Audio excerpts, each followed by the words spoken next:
Hello, my name is Joe Costello. I'm the consultant Admiral nurse for sport and dementia here at Dementia UK. I'm here to present the session Sport and Dementia for the Summer School 2024.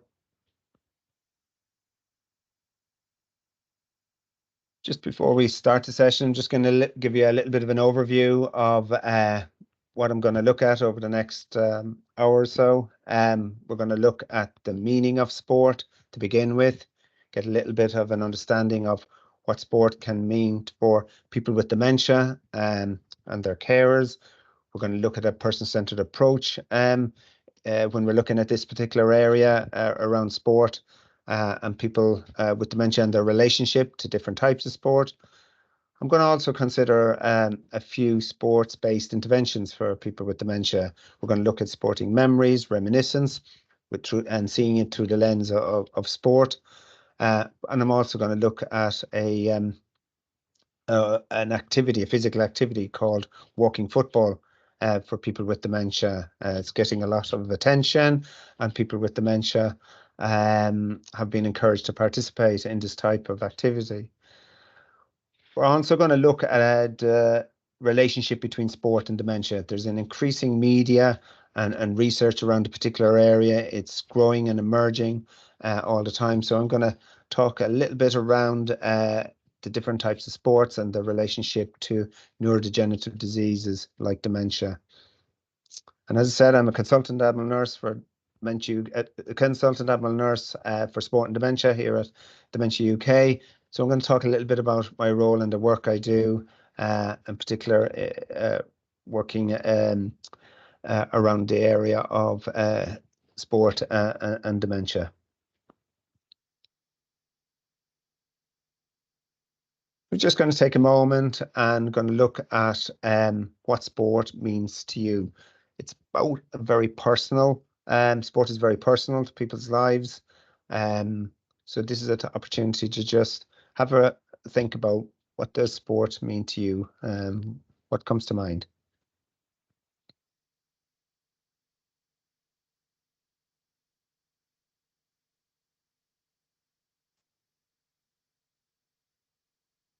So when we think about what sport is, I looked at two particular definitions of sport. One particularly is coming from the European Sports Charter when they looked at sport, and the other being Sport England, their own strategy and vision. So when we look at the European Sports Charter, is very much focused around a physical activity, sport being a physical activity, and it can be casual or it can be very organized sport, and participation is around at times for people.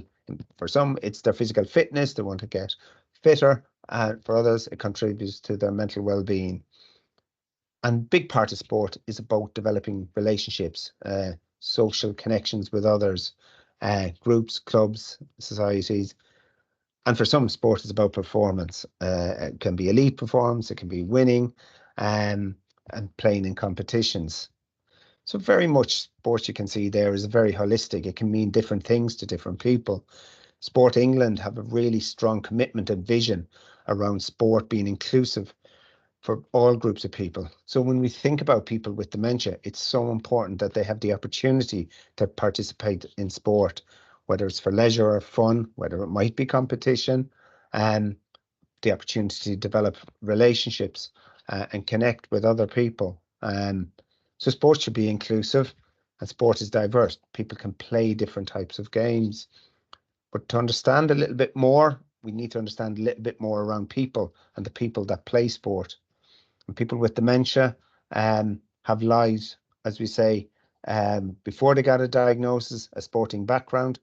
So it's really important here to think about how sport could be meaningful for a person with dementia. So maybe look at these statements when we're thinking about sport. How could it be meaningful for a person with dementia? Um, if they have been, if sport has been part of their life, has it been maybe a one-off experience? Um, has it been something that's been part of their life in a daily or a big part of their social routine at any stage of their life? So it could be in their childhood, play through adulthood, into later life, or is sport, you know, it's only meaningful when it's played at professional level. That's when it's truly meaningful. So again, maybe putting it into the chat box, a box that you would feel that would reflect best for people with dementia, how sport can be meaningful. We've also got to think about sport as a person-centered activity, think of people's lives.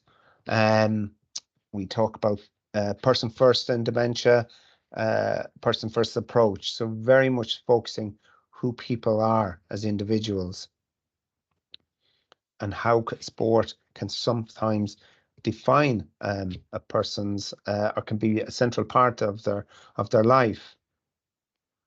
So how that is often when we see it through the lens of person-centered care. Person-centered care is an integral way of working for professionals, for organizations working with people with dementia. So when we look at a person-centered approach, and consider sport, how is their relationship to sport? Is sport being a part of their life because they've played different types of sports, for example, football, rugby, cricket, tennis, hockey, running, walking. It can often be part of their identity. It's been a big part of their life. They've been part of maybe some clubs, some groups, some associations. They may have had roles and responsibilities in their volunteering, club secretary, club president, treasurer. And for some, sport has been their occupation, professional, elite sports, former professional footballers, former professional tennis players, golfers. Sport can be a big part of people's lives in lots and lots of different ways. It can provide a structure to their life and responsibility, and it gives them purpose and meaning. So when we think about sport, it's really important to think through it as a person-centered approach of how sport has played out in a person's life. Because people like to talk about what they've played and what they've done, and the games they've won, the clubs they've been with, the relationships they've formed. So here we're going to consider some sports-based interventions for people with dementia and their carers. Couple of interventions we're going to look at would be looking at sporting memories and sporting reminiscence through sport. There's a strong evidence base for non-pharmacological interventions. So sporting memories would be a really good psychosocial intervention, a non-pharmacological intervention for for people with dementia and their families, carers to participate in together or on their own. We're going to also look at maybe walking football in dementia. This, as I said, is an emerging and a growing area of people with dementia participating in the physical activity and the sport of walking football. I'm also going to talk a little bit about a specialist dementia clinic for former professional footballers and their families. Dementia UK have collaborated with the PFA to bring together a specialist Admiral nurse clinic for families affected by dementia. Well, I'm going to go on here and we're going to listen to a video from the Sporting Memories Network, Sporting Memories Foundation, who are in the UK, a charity. I'm going to play the video now and listen to Tony speak about the work he's doing across the UK in sport.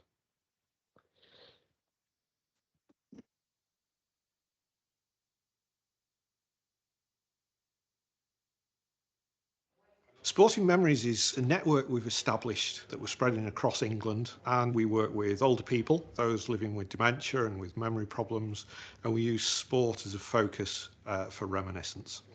People are comfortable talking about sport. We spend most of our lives reflecting on sporting results, and we are a sporting nation, and it seems an obvious subject to use to improve not only the mental well-being of people, but also the physical well-being.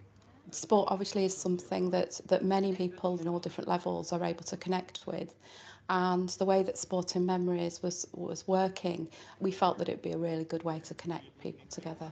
Oh yeah, I know Jackie Johnson. Reminiscing is a great way to connect and engage with the person.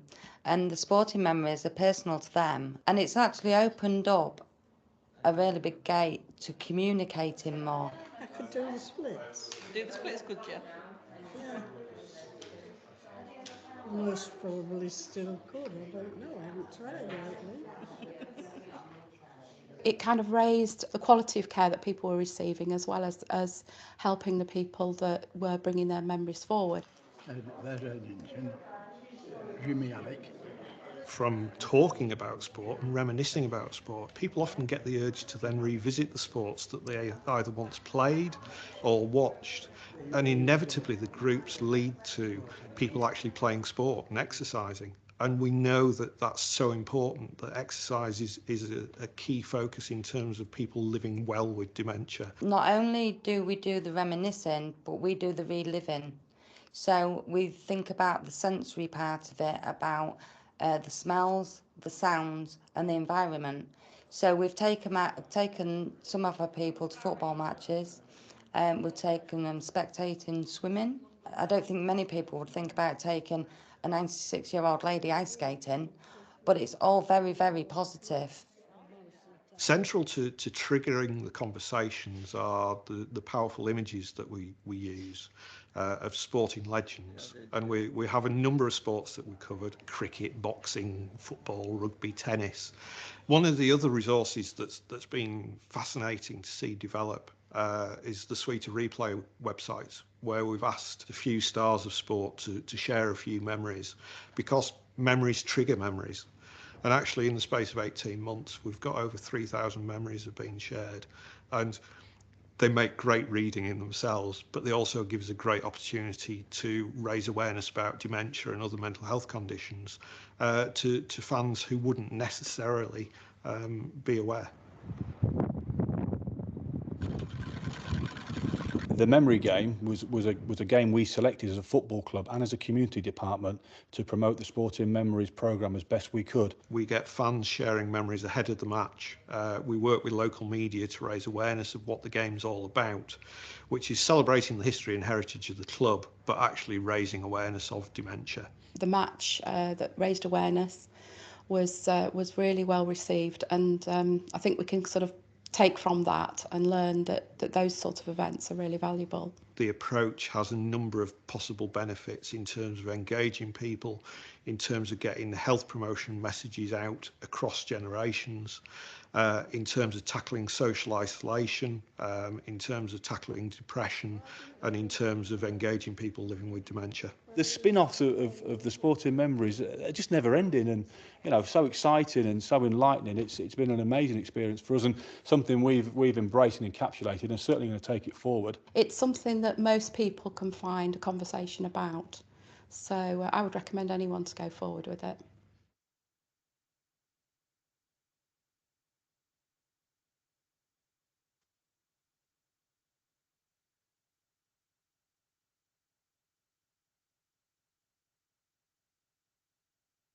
I hope you enjoyed that clip, Tony and his team.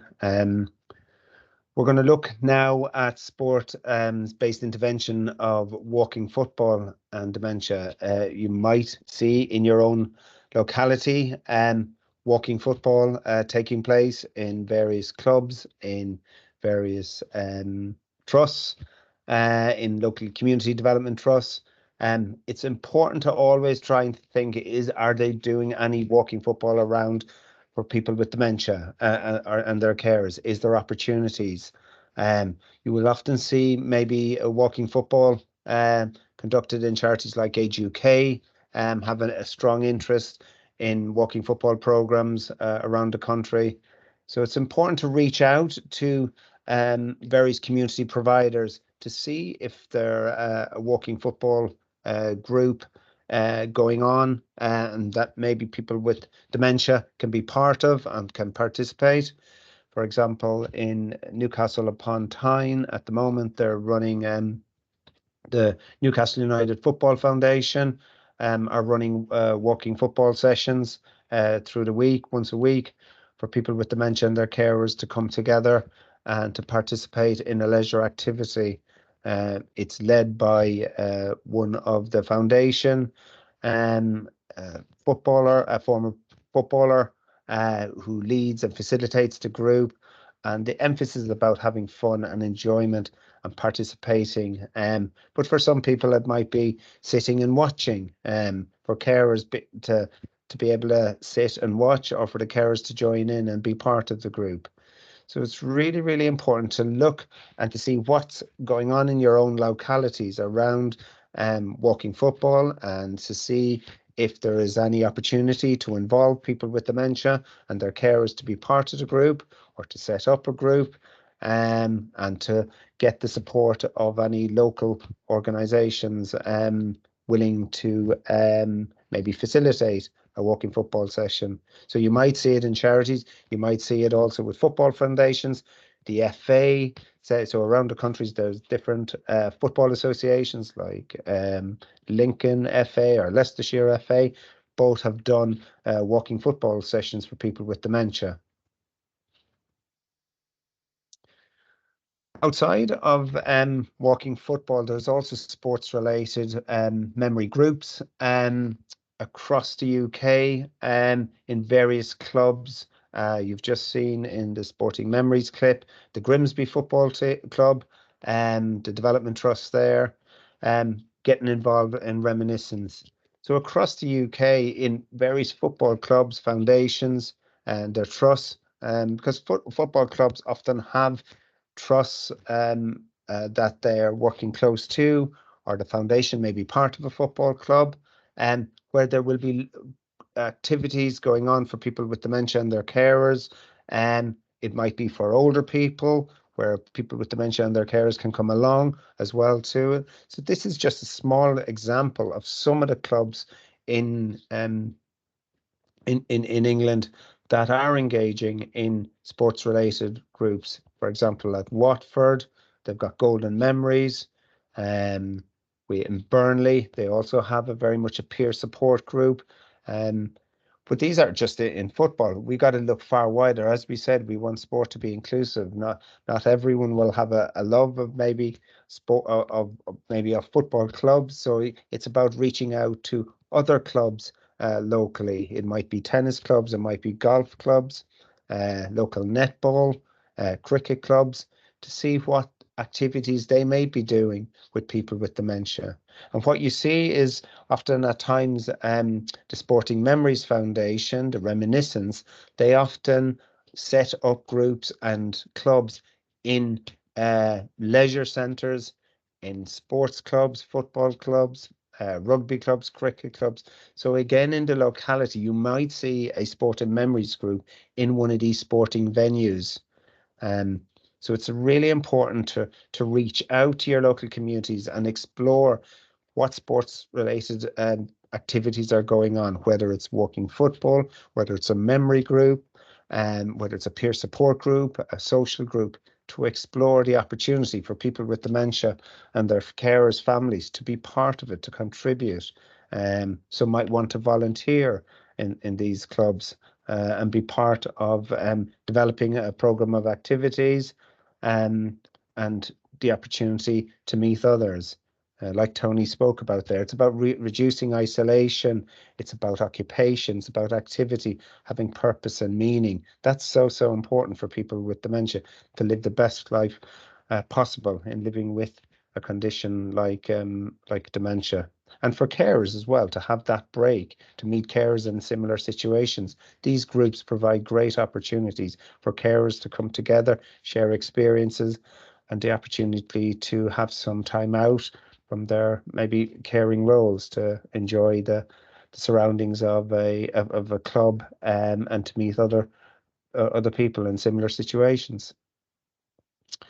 For example, this is the Memory Cafe out of Newcastle United. It's a once a month cafe in the northeast of England, in Newcastle upon Tyne, where people with dementia and their carers come together for a couple of hours and meet some of the former players that played with Newcastle, the meeting the staff. It's the opportunity also to meet other carers and people with dementia, but also a lot of older people come to the session. People with other disabilities take the opportunity to attend this free session once a month in the city of Newcastle. So again, it's reaching out to find out what is going on locally across your region, for people with dementia and their carers to be part of. And to find out as well, is it linked to the local authority? Is it a charity? Is it part of the sports club? And how you maybe in your role can contribute and participate to the activity and bring your skills and knowledge to share with others there to help improve the lives of people living and affected by dementia.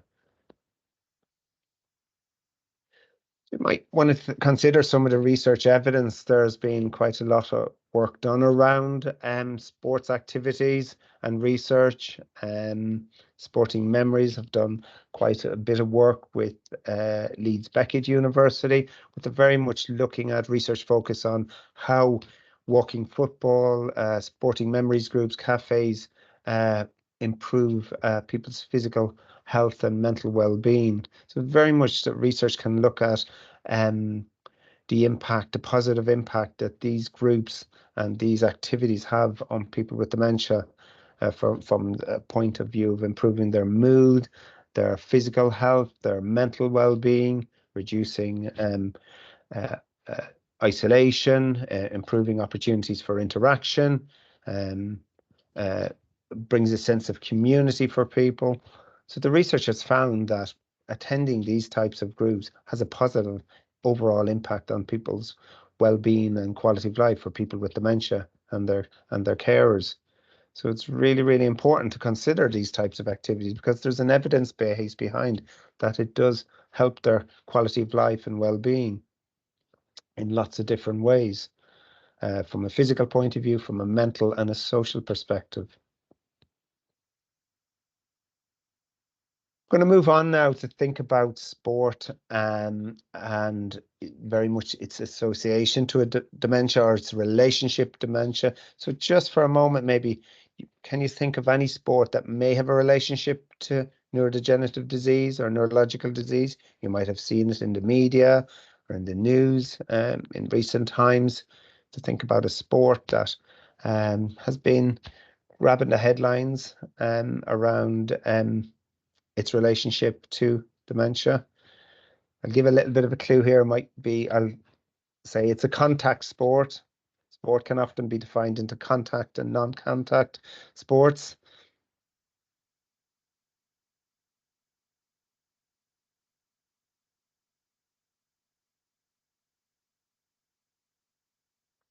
So people may have put in the chat box football, they might have put rugby, might have put rugby league, rugby union. Here, you may recognize this picture. It's a clip. It's a picture of the 1966 World Cup winning team. What some of this group have in common, other than being fantastic World Cup winners and winning a gold medal, winning a World Cup in 1966, is that some of them have sadly died of neurodegenerative disease. Pick out two members there, two brothers, Jack and Bobby Charlton. Both played in this team. Both sadly have died recently of neurodegenerative disease, died of dementia. Some members are living with dementia at this moment. Altogether, 6 of that team have either living or died from a neurodegenerative disease like dementia. So there's a lot of attention around the particular area of dementia and football. There is more and more interest and media attention. People may have seen the documentaries. Alan Shearer has done a documentary around dementia football. But you're not just seeing it in football. We're also seeing it in rugby union.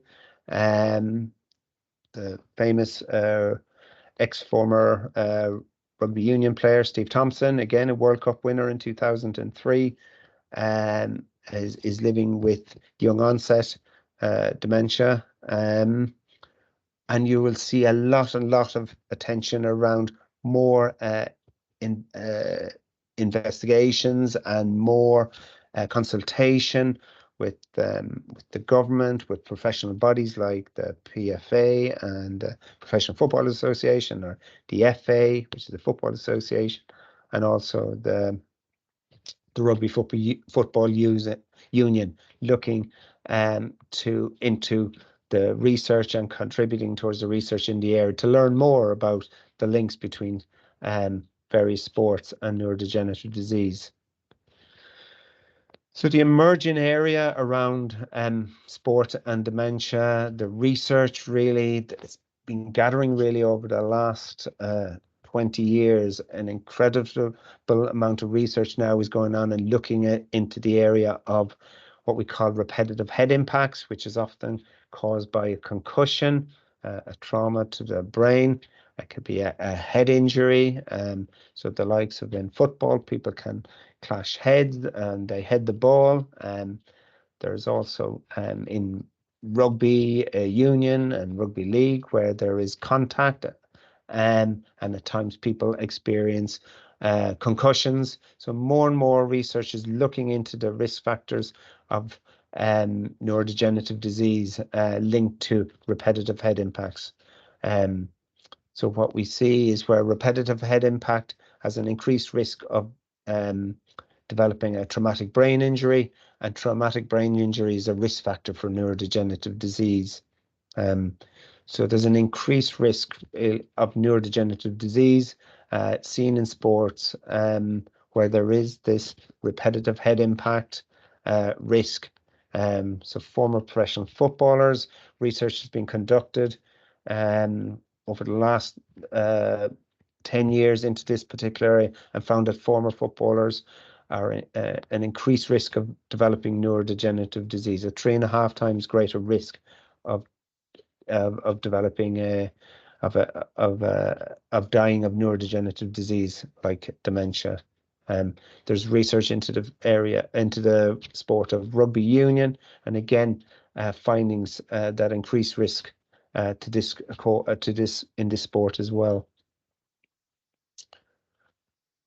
So when we look here at Dementia UK, we are a specialist dementia nurse charity. Our focus is about supporting families, and with the increased attention around with sports people affected by neurodegenerative disease, there's a need to support more families in living with the impact of dementia.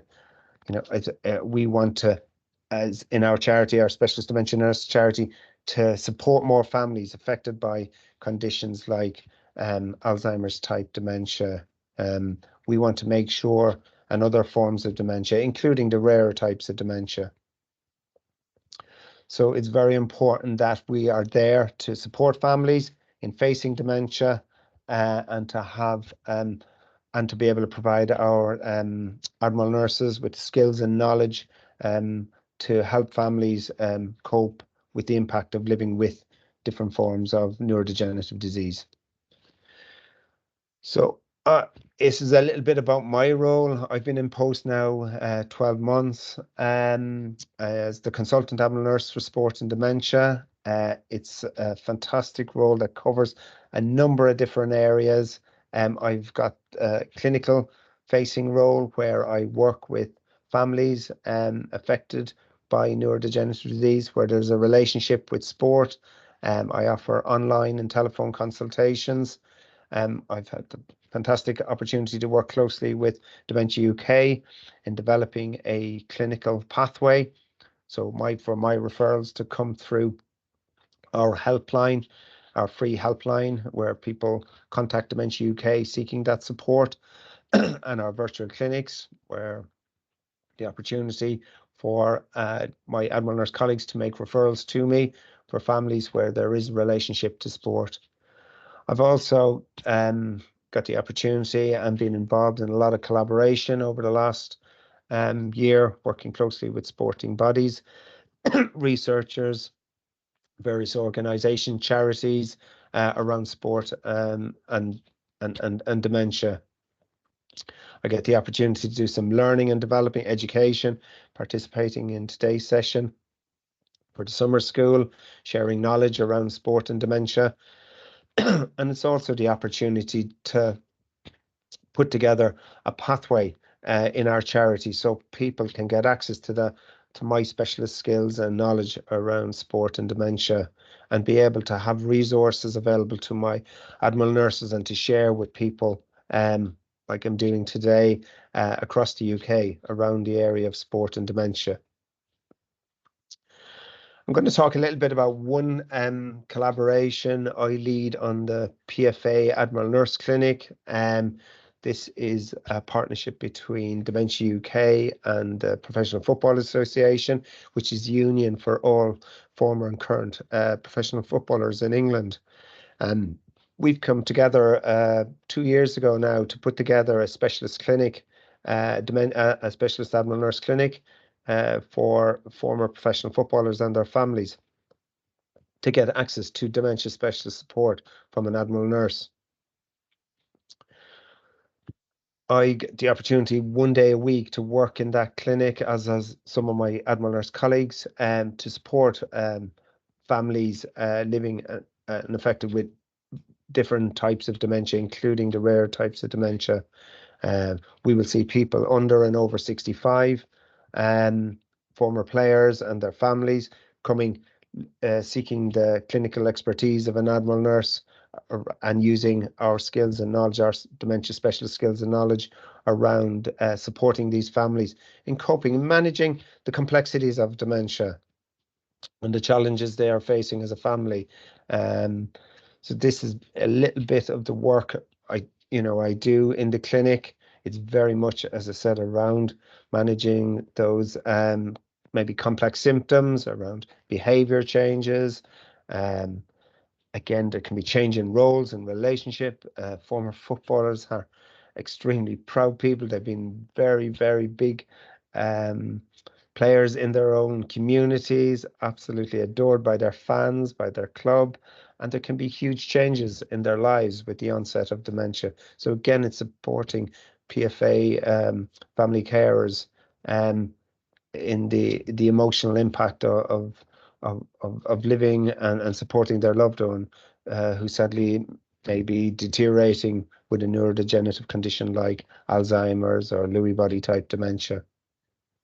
But it's also about giving them the right care and the right support at the right time. It's very important that families access the clinic to get access to that specialist knowledge, where we will also be signposting families to various support in their region, from either their local authority, from their GP practice, their memory clinic, their community, or working closely with the brain health team at the PFA.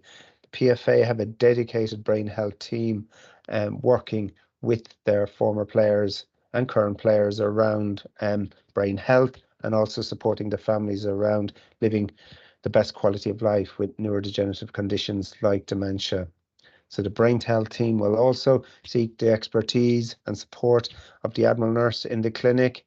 We deliver education and webinars to the PFA brain health team, sharing our knowledge and expertise, and the PFA members and the footballing families coming together online to learn more about dementia, to share experience and share knowledge, and to get this support from each other.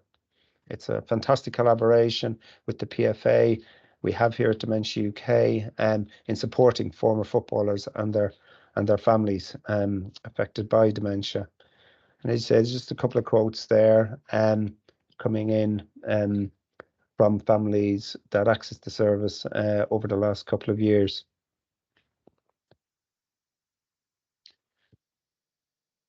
Just some takeaways really from the session today on sport and dementia. Kind of key messages for me are very much sport should be inclusive for people with dementia and their carers. But first, we've got to understand the relationship to sport, to different sports, how it's been meaningful for the person and their experience. So again, looking at the person, not the disease, looking at their background in sport, what sport it has been.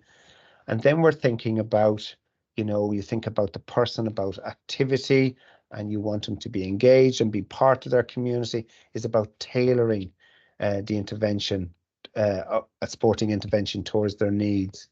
So what we want to do is we want to explore what opportunities and choices can be out there for people with dementia and their carers to participate in various sports-based activities. I've just given a small view of football, walking football, and sporting memories, reminiscence-based interventions. As I said, these are psychosocial interventions, non-pharmacological interventions, which are encouraged. The NICE guidance said we should be doing more for people with dementia around these types of interventions, so support can play a part. But to be able to offer a person with dementia and their care and intervention, we need to know what's out there in the community. We need to reach out to our communities to start to network, collaborate, work in partnerships with various organisations, lots of different sporting bodies, not just football or rugby, just finding out what sports-based group are out in the community, and is there an opportunity for people with dementia to participate and their carers to be part of, to be included in their sports, in their group, in their community. You'll often people will have a relationship to it, a past that may have gone away from their club, and it's now an opportunity to come back and reconnect. But again, as I said, there is more and more attention around contact sports and the relationship to dementia. We've touched on how football and the emerging research and developing area in that particular area of sport, understanding more around the area of neurodegenerative disease in various sports like football, rugby union, American football. But it's about supporting families affected by dementia. We know there are sporting people out there in the country affected by dementia. They need more support. The opportunity to get in contact with Dementia UK, to get access to that dementia specialist support from an Admiral nurse, whether it's through our free helpline or in our virtual clinics, and then an access of a referral to the consultant Admiral nurse for sport and dementia. So it's so important that we are there to support families, to know that there is dementia specialist nurses, Admiral nurses that can offer that specialist advice and support to help families, and to connect with myself as a consultant Admiral nurse in the role, to be able to share my skills and knowledge and share resources, a bit like what I'm doing today in this summer school. So thank you very much for listening. It's been a pleasure to present Sport and Dementia today. Thank you for listening.